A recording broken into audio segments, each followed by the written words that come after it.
It's July 16th, 1945. In the barren desert of New Mexico, before the first light of dawn, the earth itself trembles. A blinding flash ignites the horizon, turning night into day. For a moment, time seems to stop. Then comes a roar so loud it shatters windows 100 miles away. The mushroom cloud climbs into the heavens like a fiery god, marking the moment when humanity unlocked the power to destroy itself. This was Trinity, the first detonation of an atomic bomb. And it wasn't just a scientific breakthrough. It was the dawn of a new age, an age where knowledge and terror would become inseparable. This is the story of how the world's greatest scientists came together in secret to end one war, and in the process, changed the meaning of war forever. Part 1. The fear that started it all. Our story begins not in America, but in Europe in the early 1930s. Science was exploding with discovery. In 1932, British physicist James Chadwick discovered the neutron, a neutral particle hidden within the atom's heart. A year later, Italian physicist Enrico Fermi began bombarding uranium with neutrons, trying to make new elements. No one knew it yet, but these experiments had opened the door to nuclear fission, the process that would one day power the bomb. But as science advanced, so did tyranny. By the mid-1930s, Adolf Hitler had seized power in Germany. Jewish scientists, some of the brightest minds on the planet, were driven from their positions, their homes, and their country. Among them were men like Albert Einstein, Leo Szilard, and Edward Teller, refugees who would later play key roles in shaping the atomic age. Then, in late 1938, something incredible happened in Berlin. Two German chemists, Otto Hahn and Fritz Strassmann, discovered that when they bombarded uranium with neutrons, it split, releasing vast amounts of energy. They had achieved nuclear fission. The implications were terrifying. If a chain reaction could be sustained, one could unleash an explosion unlike anything the world had ever seen. Szilard, already in exile, realized what this meant and who might use it first. Germany had the scientists, the uranium, and the will to dominate. The Nazis, he feared, could be building a superweapon. In 1939, Szilard convinced Albert Einstein to write a letter to President Franklin B. Roosevelt, warning him that Nazi Germany could develop an atomic bomb. That letter, delivered on October 11, 1939, would change history. Roosevelt read it and said 4 words that launched the most secret project ever conceived. This requires action now. Part 2. Building a secret. Army of scientists. By 1942, World War II was raging across the globe. Germany had conquered much of Europe, Japan dominated the Pacific, and the United States had entered the war after Pearl Harbor. The race for the atomic bomb was on. To manage this enormous effort, the U.S. established a new top-secret organization, the Manhattan Engineer District, named simply after its New York headquarters. Within months, it became known by another name, the Manhattan Project. Leading it was a man few had ever heard of, General Leslie Groves. Groves was a tough, no-nonsense engineer who had just finished building the Pentagon. He was gruff, ambitious, and utterly determined. His mission: turn a theoretical idea into the most powerful weapon in human history. But Groves knew he needed a scientific leader, someone brilliant, visionary, and capable of inspiring other geniuses. His choice was J. Robert Oppenheimer, a 38-year-old theoretical physicist from the University of California, Berkeley. Oppenheimer was charismatic, poetic, and obsessive. He loved literature as much as physics, quoting Sanskrit verses from the Bhagavad Gita and Shakespeare in the same breath. He was also politically controversial, a former leftist with ties to communist sympathizers. But Groves saw something in him, a mind that could unite science and purpose. Oppenheimer accepted the role and began gathering the greatest scientific minds the world had ever seen. They came from every corner of the Allied world: physicists, chemists, mathematicians, and engineers. Names like Fermi, Teller, Niels Bohr, Hans Bethe, and Richard Feynman. Some were Nobel laureates. Others were barely out of graduate school. Together, they would create something entirely new. To house them, the U.S. built a secret city in the middle of the desert, Los Alamos, New Mexico, a place so remote it didn't appear on any map. There, under strict military security, thousands of scientists and their families lived behind barbed wire. Mail was censored, travel was forbidden, and even their friends had no idea where they'd gone. Their mission was clear: to beat Hitler to the bomb. Part 3. The Science of Destruction at Los Alamos. The atmosphere was electric. Scientists worked around the clock, fueled by cigarettes, coffee, and fear. But the challenges were immense.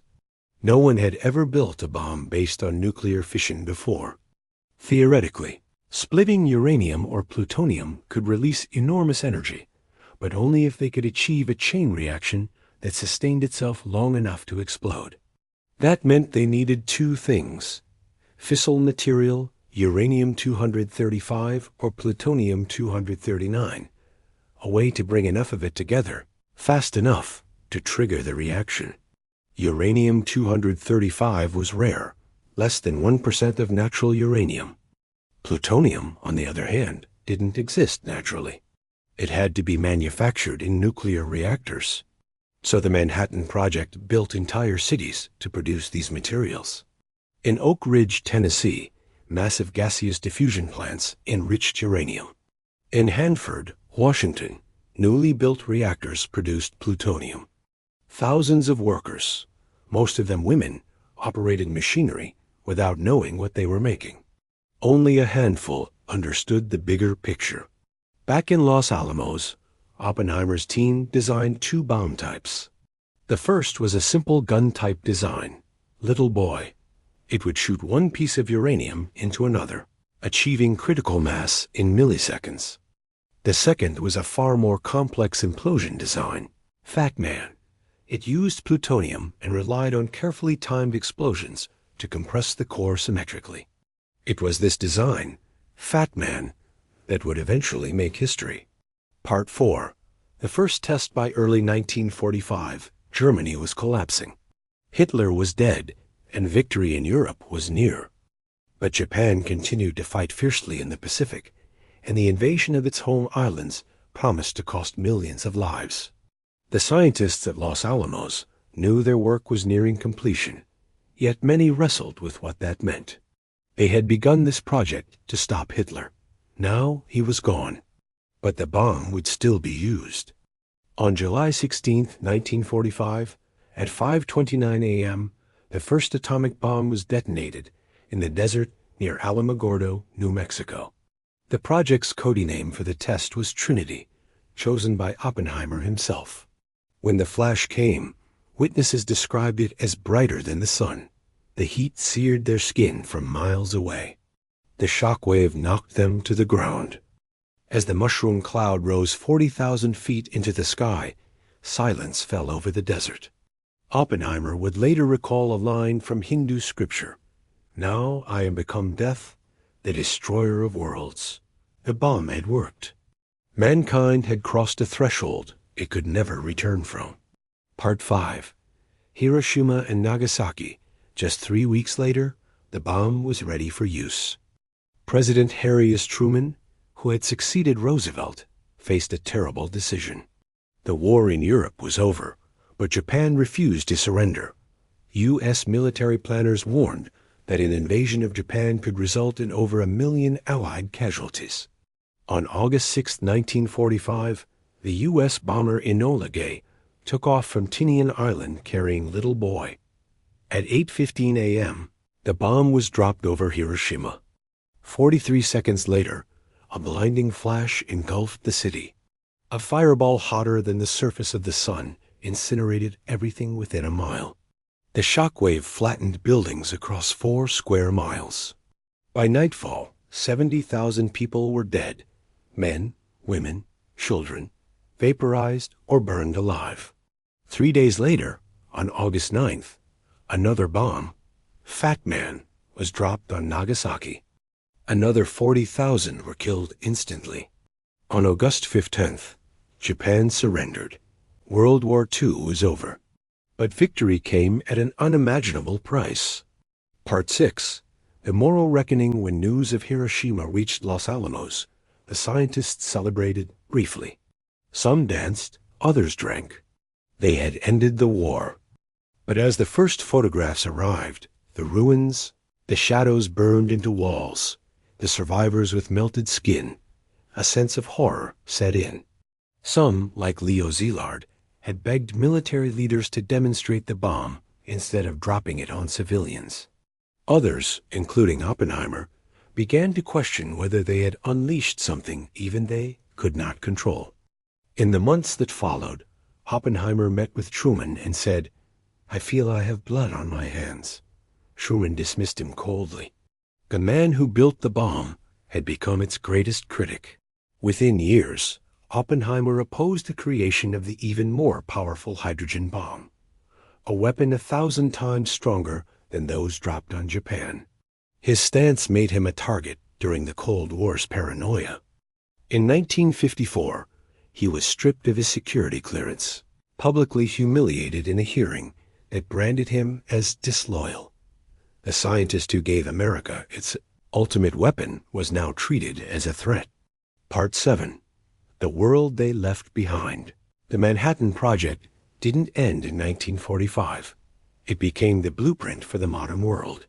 The Cold War turned atomic science into a global arms race. By 1960, both the U.S. and Soviet Union possessed thousands of nuclear warheads, enough to annihilate the planet several times over. The fear that once drove scientists to build the bomb now held entire nations hostage. But the project also transformed science itself.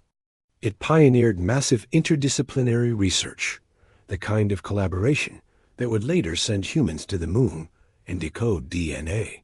It gave birth to new fields like nuclear medicine, reactor energy, and computer modeling. In unlocking the atom, humanity had discovered both the power to heal and the power to end everything. Part 8. Reflections. Standing at the ruins of Hiroshima in 1946, physicist Niels Bohr said quietly, "We are in a completely new situation that cannot be resolved by war."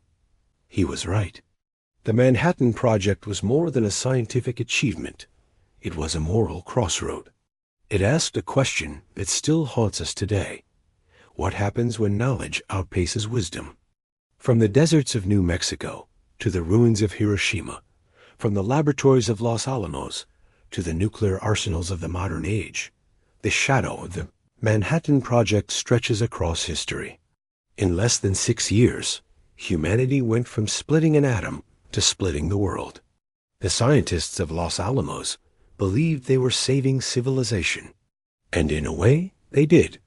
But in the same moment, they also proved something darker, that progress, no matter how noble, can never be separated from its consequences.